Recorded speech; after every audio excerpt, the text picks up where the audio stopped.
how did the Prophet ﷺ meet Khadijah? How did this come about? Now it so happened that Khadijah's older sister had a flock. She had a herd of camels.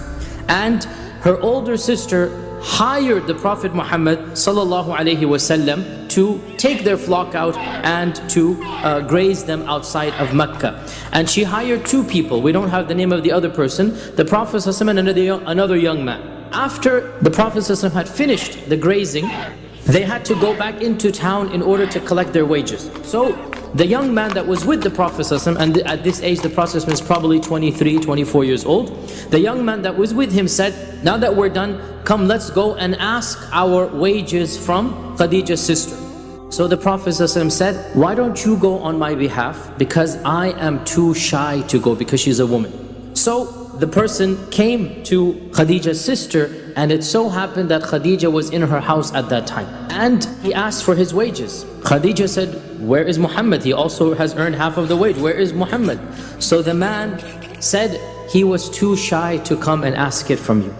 And so at this, Khadijah's older sister said that I have not seen any man who is more shy and more noble and more honorable and more chaste in his interactions, because she's interacting with him because she's a woman, so she knows he's lowering his gaze, he's acting in a very elegant manner. So she says, I have never seen any man more, and then she kept on praising the Prophet ﷺ.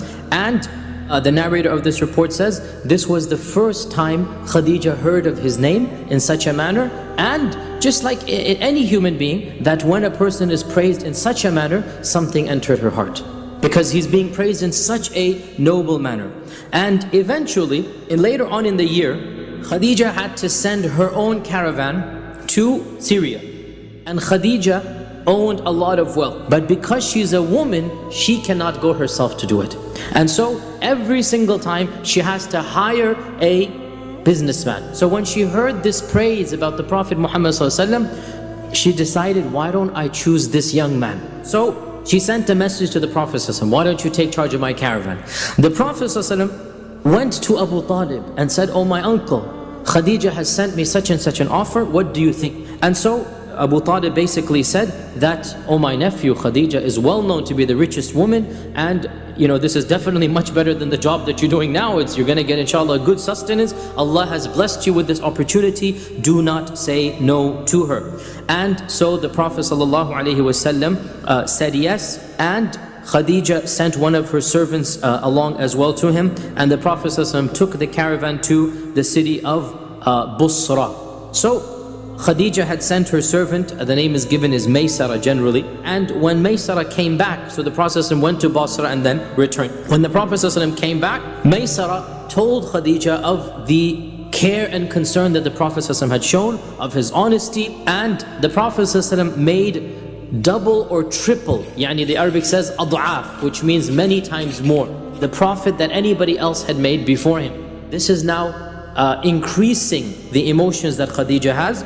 There's nothing wrong at all with her now having a desire to marry the Prophet Muhammad ﷺ. And subhanAllah, what lady would not have desired to marry the Prophet Muhammad ﷺ? The details differ about how the proposal came about, but they all agree about one thing. Khadijah was the one who instigated it. In one version, Khadijah told a friend, or it says another servant of hers who was an elderly lady by the name of Nafisa, it is said that she expressed an interest in marrying the Prophet ﷺ. And so Nafisa said, leave this to me, I will arrange it. And so she visited the Prophet ﷺ, and she was an elderly lady, and she said that, oh Muhammad ﷺ, again he's not a prophet at this time, oh Muhammad ﷺ, why don't you get married?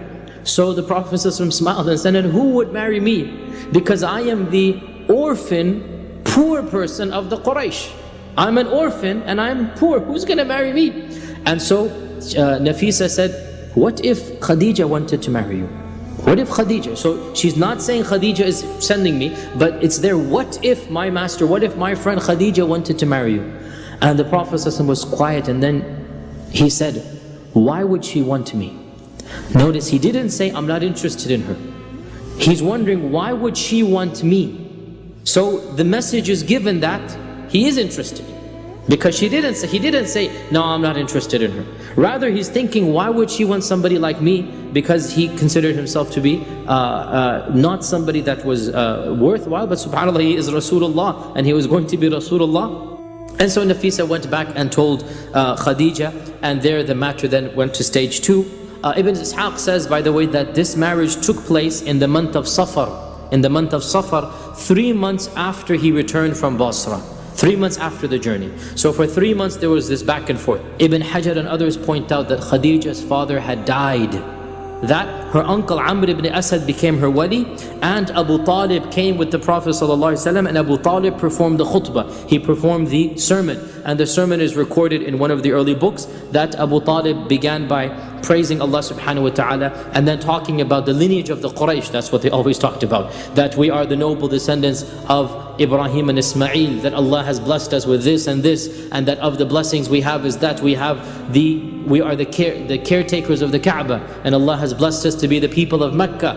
And my nephew, the Prophet Muhammad ﷺ, my nephew is the one who is no comparison with any other young man in all of Mecca, in his manners and his nobility and his lineage.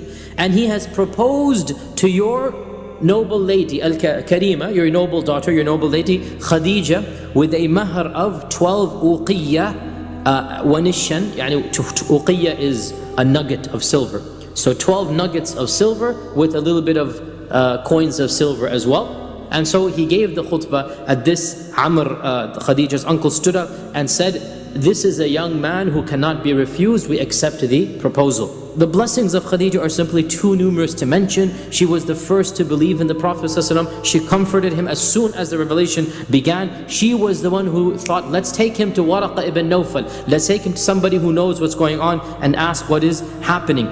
She was the only one whom Jibreel would come in the household of Khadijah. He would not enter any other household, any other wife's house. Any other wife's house he would not enter later on. Aisha, Salama, no one. He only entered the house of Khadijah. And Jibreel told the Prophet ﷺ, once when the Prophet ﷺ was sitting in Mecca, the Prophet ﷺ said to Khadijah that, oh Khadijah, here is Jibreel. Because Jibreel would enter and Khadijah was in the house, the only wife he would enter. Here is Jibreel, and he is sending Allah's salam upon you, subhanAllah. He is sending Allah's salam upon you, and He is giving you the glad tidings of a house in Jannah where there's not going to be any noise and any struggling. You will have peace in that household. And so Khadijah responded that, Inna Allaha huwa as-salam. Allah is as-salam. Wa ala Jibreel as-salam. And may salam be upon Jibreel. Wa alayka ya Rasulullah as-salam. And may salam be upon you ya Rasulullah. This was Khadijah's response. We had already said that Khadijah had been married twice before. From her first marriage, she had a son named Hala. Hala accepted Islam eventually and lived a noble life with the Prophet Muhammad sallallahu alaihi wasallam. The Prophet ﷺ and Khadijah had at least 6 children. I already said this, that all of the children of the Prophet ﷺ were through Khadijah. The first child of the Prophet ﷺ, you should all know his name, it is Al-Qasim. It is said that Al-Qasim had reached the age where the boys could ride on the camel, 6, 7, 8 years old. And then he passed away. And then the Prophet ﷺ had Zainab, Ruqayya, Kulthum, and Fatima, the youngest daughter, 4 daughters. And then he had his final son with Khadijah, and that is Abdullah. And Abdullah died in infancy without even in Islam. He was born after the Wahy and he died in Islam. Of course, the 4 daughters, all of them lived to maturity, all of them married, and the 3 of them died in his own lifetime. So he ﷺ buried his own daughters with his hands. The 3 daughters he buried with his own hands. Only Fatima outlived him. And then of course he has Ibrahim. Now Ibrahim, by the way, was not born of his wife, it was born of his maidservant, his Amma. None of the other wives of the Prophet ﷺ became pregnant other than Khadijah.